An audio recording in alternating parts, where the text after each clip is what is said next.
juga sehat Pak Dwi. Pekerjaan dari ini Pekerjaan ya rutinitas, kita ketemu dengan anak-anak, mudah-mudahan tetap diberikan kesehatan, kelancaran dan ya semua bisa berjalan sesuai harapan di situ Pak Dwi. ya luar biasa. Gini Pak Budi, hari ini kita melakukan tugas observasi akademi terkait praktek coaching ya. Itu Pak Budi kemarin sudah ada rubrik-rubrikannya terkait alur tinta ya. Jadi nanti melakukan coaching sesuai alur tinta, kemudian terdapat kompetensi coaching yang harus dipenuhi Pak Budi ya. Seperti menggunakan aktif, kemudian hadir secara penuh, terus mengajukan pertanyaan yang berbobot, ya. Terus kemudian nanti ada kayak kita penilaian juga ada respon dari coachingnya juga ya. Nanti coachingnya itu seperti apa. Terus kemudian ada prinsip-prinsip coaching Pak Budi ya, terkait seperti kemitraan, yaitu seperti cara kita itu adalah rekan sejawat yang tidak ada yang lebih, tidak ada yang kurang, jadi kita sama gitu ya. Terus yang kedua ada proses kreativitas, yang ketiga adalah memaksimalkan potensi dari coaching. Kemudian kira-kira kompetensi apa yang Pak Budi ingin kembangkan dalam proses coaching ini? Iya, sebenarnya coaching ini kan sesuatu yang bukan baru lagi Pak ya. Kalau apa yang ingin saya kembangkan sebenarnya kalau dari 3 hadir secara penuh, kemudian mendengarkan aktif dan mengajukan pertanyaan berbobot, ini sebenarnya saya ingin jadi pendengar yang baik itu untuk coach saya. Jadi coach saya pun nanti juga bercerita nyaman, tidak ada dia tertekan, dan yang terpenting ada rasa kepercayaan gitu. Kalau di prinsip sih, nah itu kalau berhubungan dengan mendengarkan aktivis yang pengen saya bangun sih, dari semuanya itu jelas mulai dari kemitraan, proses kreatif sampai menggali potensi, semua memang harus kita laksanakan.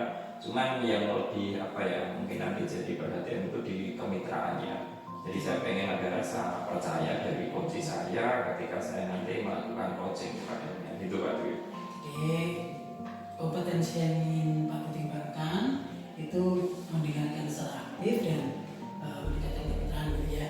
Iya. Terus kemudian kira-kira nanti indikatornya itu apa ketika dikatakan bahwa coaching ini berhasil?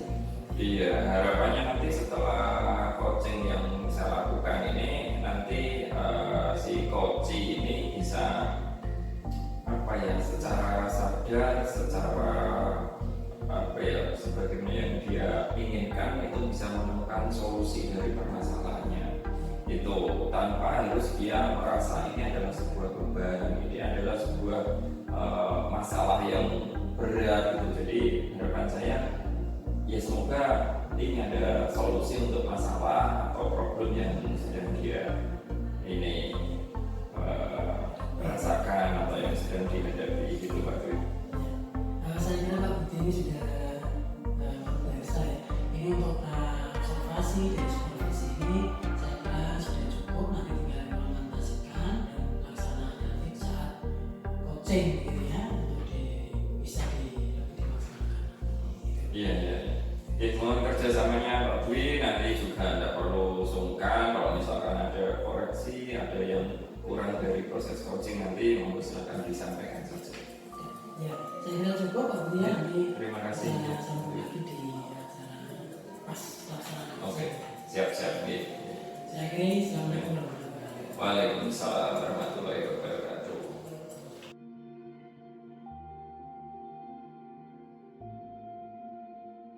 Assalamualaikum warahmatullahi wabarakatuh. Waalaikumsalam warahmatullahi wabarakatuh. Selamat siang Bu Eka Bena, gimana kabarnya sore hari ini? Alhamdulillah, hari Pak Budi. Alhamdulillah, sehat ya? Alhamdulillah, keluarga sehat? Alhamdulillah sehat. Alhamdulillah sehat nih. Ini hari ini kita berkesempatan untuk ketemu dan ngobrol-ngobrol. Ini ada coaching lah yang akan saya lakukan itu. Nah, mungkin nanti Bu Eka bisa cerita, bisa sampaikan mungkin ada problem atau masalah gitu. Kira-kira apa sedang punya masalah tentang pembelajaran mungkin atau hal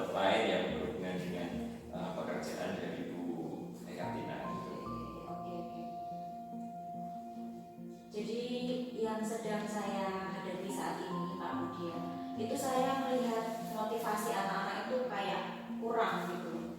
Mereka itu terbiasa untuk nyontek tugas punya temannya, terus kalau misalnya saya kasih postes atau asesmen formatif itu hasilnya itu ya selalu di 80% di bawah dari KKM atau KTP. Jadi saya merasa apa yang kurang, padahal saya sudah melakukan banyak di sini, tapi kok hasilnya cuma gini aja. Jadi Bu Eka ini merasa ada motivasi yang kurang ya. Nah ini dengan kita ngobrol bercerita ini harapan atau tujuan yang Bu Eka harapkan nanti setelah kita coaching ini kira-kira apa yang ingin dicapai? Harapannya nanti setelah ini saya bisa menemukan solusi ya untuk bisa mengembangkan diri saya, untuk membuat anak-anak itu punya motivasi dalam belajar dunia gitu, terutama motivasi internal. Ya. Jadi menumbuhkan motivasi internal anak itu yang utama yang mudah-mudahan nanti tercapai ya. Untuk itu ini kan masalahnya ada, coba kita identifikasi dulu lah. Kalau selama ini pembelajaran kimia itu memang jadi momok atau sesuatu yang apa ya? Anak belum belajar, anak belum tahu apa-apa sudah bilangnya sulit dulu gitu ya. Kalau itu sebenarnya benar nggak sih yang seperti itu? Sebenarnya memang kebanyakan berpikir demikian, karena dalam kimia itu kan selain ada teori ada hitungannya juga, ada materi-materi yang membutuhkan perhitungan matematika. Nah, anak-anak yang matematikanya kurang akan tetap berkesimpulan bahwa kimia itu menakutkan, begitu. Tapi kalau mereka yang sudah punya matematika yang cukup bagus, tidak ada masalah. Karena sebenarnya kan kimia itu tengah-tengah Pak Budi, tengah-tengah antara biologi sama fisika. Nah, fisika itu kan sama dengan matematika, ada hitungannya. Jadi kalau anaknya itu perhitungannya masih kurang bagus, dia akan kesulitan di kimia, gitu. Iya. Itu tadi berarti lebih ke identifikasi. Kalau bisa saya bilang mungkin permasalahan ada di anak ya. Jadi mindset mereka kimia ini sudah sulit duluan padahal dia belum belajar gitu ya. Kalau identifikasi, kalau sisi internal dari Bu Eka Tina sendiri ada enggak? Mungkin ini ya. Mungkin karena apa ya, bisa jadi metode, model, media atau hal yang lain yang kira-kira nanti bisa bikin rasa ketertarikan anak itu berubah hingga pada akhirnya nanti motivasinya juga bisa meningkat. Ini saya pernah coba beberapa model, metode gitu. Saya pernah membuatkan praktikum yang sederhana tapi cukup, menurut saya cukup bombastis gitu ya. Dan mereka kelihatannya antusias, kelihatan tertarik gitu kan, bersemangat gitu. Tapi pas saya lihat di postes, saya kasih postes tentang reaksi-reaksi kimia yang terjadi, itu mereka ternyata hasilnya masih belum memuaskan. Justru saya berkesimpulan ternyata anak-anak yang kelihatannya antusias itu belum tentu menunjukkan hasil yang bagus. Nah, kalau saya refleksi lebih jauh lagi, itu mungkin bisa jadi dari soal yang saya buat sendiri Pak Budi. Karena soal yang saya buat itu setelah saya lihat ternyata terlalu mengedepankan hafalan, jadi kurang memakai logika. Sementara anak itu tidak tahu kalau pada hari itu selain praktek juga harus ada postes. Mungkin mereka mentalnya belum siap gitu. Jadi mungkin saya perlu memberikan waktu juga lebih banyak supaya mereka ada kesiapan walaupun hanya sekedar postes. Iya. Jadi ketika ada model, metode, apalagi praktek itu di prosesnya anak senang ceria gembira mengikuti dengan antusias. Tapi ketika postes ternyata hasilnya apa ya, tidak berbanding lurus dengan apa yang kita lihat di proses. Nah pada akhirnya ada satu yang mungkin bisa jadi apa ya, kesimpulan ternyata di asesmennya gitu ya. Betul, untuk asesmennya ternyata saya lihat itu kurang tepat ini kan. Terlalu banyak hafalan-hafalan, sementara anak kan mungkin mentalnya itu juga butuh istirahat ya, habis praktikum banyak, langsung saya todong dengan postes, itu sepertinya berpengaruh ke keadaan mentalnya juga gitu, performanya mereka mengerjakan. Iya. Nah kalau kita identifikasi tadi tentang asesmen yang sepertinya mungkin kendala waktu, mungkin kendala grade ketika kesulitannya. Nah kira-kira untuk mengatasi itu yang bisa direncanakan Bu Eka apa kira-kira untuk mengatasi hal itu? untuk mengatasi ini mungkin saya akan mengubah bentuk asesmen saya Pak Budi. Jadi karena ternyata kan saya tahu bahwa kemampuan anak itu beda-beda. Nah kalau asesmennya itu saya samakan kok kayaknya tidak adil ya, kan mereka punya proses mental yang beda-beda. Jadi saya akan berencana untuk membuat asesmen yang sesuai dengan mungkin minat mereka atau mungkin kemampuan awal mereka, yang tidak serta-merta di hari yang sama, tapi mungkin akan saya berikan waktu jeda. Istilahnya itu bukan tes dadakan, karena menurut saya tes dadakan itu juga tidak menguntungkan dan terkesan tidak adil juga, sebab anak itu perlu persiapan untuk bisa untuk ready, untuk siap di proses pengetahuannya dan keterampilannya itu mereka juga butuh waktu. Nah, alangkah baiknya kalau saya memberitahukan itu supaya mereka siap, supaya mereka bisa mungkin belajar di rumah atau seperti itu. Jadi lebih memberikan waktu persiapan ke anak sebelum post test itu dilaksanakan. Selain tadi juga mungkin dari grade-nya, mungkin dari jenis asesmennya disesuaikan dengan kemampuan anak. Nah, dengan beberapa rencana itu tadi kira-kira yang paling relevan, yang paling mungkin ini kapan bisa dilaksanakan? Yang paling mungkin tadi ya untuk yang bikin soal itu bisa, insya Allah saya akan rencanakan minggu depan, karena kebetulan minggu depan sekolah saya itu ada acara bikin asesmen diagnostik. Itu rencana akan saya petakan nanti kemampuan anak-anak di situ ya. Jadi saya tahu oh ini kemampuannya perhitungan sudah baik, ini masih kurang, ini masih basic. Itu nanti akan sangat berguna untuk saya merancang jenis asesmen tugas akhir kepada mereka. Gitu. Ya mudah-mudahan rencana yang akan dilaksanakan ini bisa benar-benar terrealisasi, karena sebagus apapun rencana akan tetap jadi rencana tanpa langkah awal untuk memulainya gitu ya.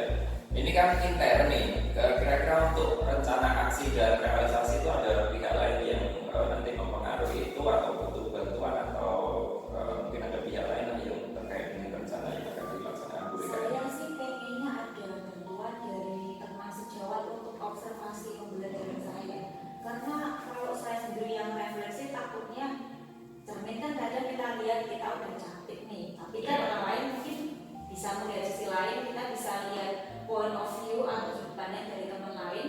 Kalau mereka tak ajak saling mengobservasi kelas saya, jadi bahan saya untuk bahan untuk pertimbangan itu lebih banyak lagi gitu. Betul. Jadi belum tentu apa yang kita anggap sudah baik itu dari kacamata orang itu ternyata beda lagi. Ya. Jadi butuh bantuan mungkin untuk lebih merefleksi apa yang sudah kita laksanakan. Ya ini sebenarnya solusinya sudah dapat, ini yang bisa dicoba terkait asesmen terutama gitu ya. Ya Bu Eka, mudah-mudahan nanti rencana realisasinya bisa lancar, bisa sukses. Akhirnya motivasi anak naik lagi, asesmen dan prosesnya juga berbanding lurus dengan apa yang kita lihat ketika pembelajaran. Ya saya kira cukup itu Bu Eka, terima kasih sekali lagi, mudah-mudahan ada banyak hal positif yang bisa kita ambil dari obrolan kita kali ini. Terima kasih Bu Eka, Assalamualaikum warahmatullahi wabarakatuh.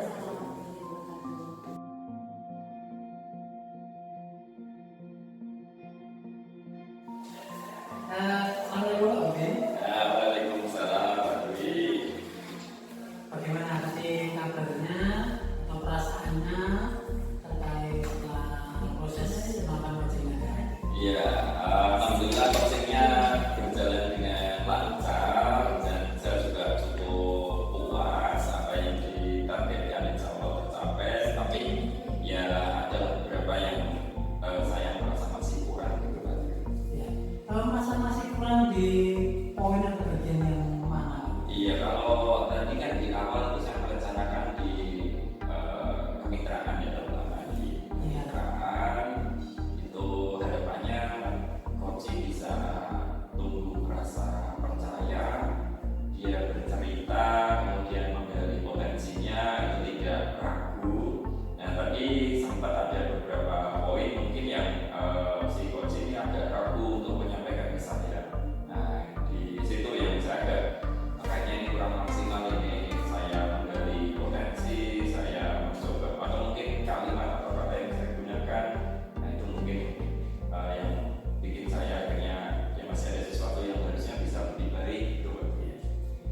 kalau menurut saya Pak Budi ya, terkait proses coaching Pak Budi tadi dengan Bu Katina, untuk penilaian saya itu sudah bagus ya, sudah bagus sekali. Terkait alur ceritanya juga sudah bagus, ada identifikasi menjelaskan tujuan, kemudian ada identifikasi masalah, terus kemudian ada tadi sudah mengenai rencana aksinya kapan, terus tanggung jawabnya atau komitmennya itu seperti apa. Itu sudah alur ceritanya itu sudah muncul dengan baik, cuman mungkin Pak Budi masih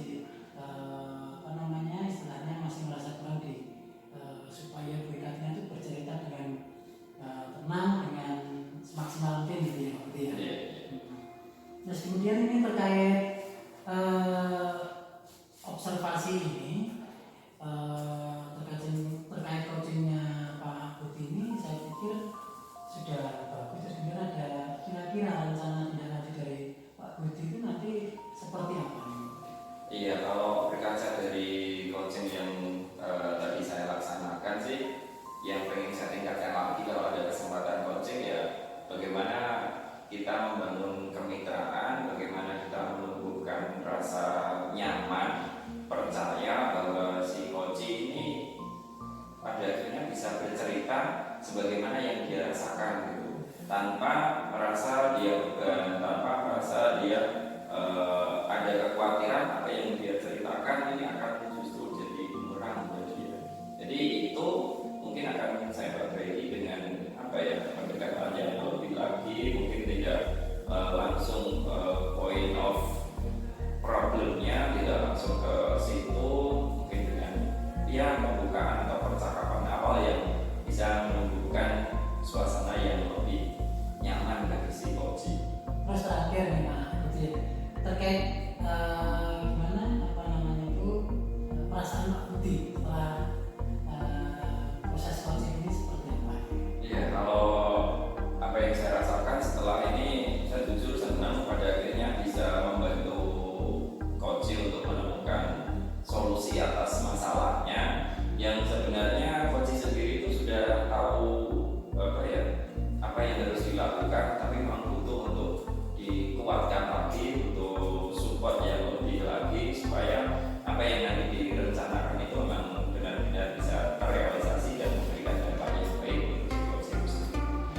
Saya pikir untuk proses observasi ini untuk Pak Budi ini memang kalau untuk penilaian saya ini sudah bagus sekali, terkait kompetensinya tadi juga sudah bagus ya, terkait hadir secara penuh kepada si coach dari Bintang ini sudah saya lihat sudah Pak Budi sudah hadir secara penuh, terus kemudian alur ceritanya sudah mantap gitu ya. Jadi saya pikir hari ini hasil dari proses coaching ini Pak Budi sangat baik. Kalau menurut saya memang ada perlu beberapa yang ditingkatkan, termasuk proses coaching berikutnya. Karena ini sambil berjalan sambil berproses gitu Pak Budi ya.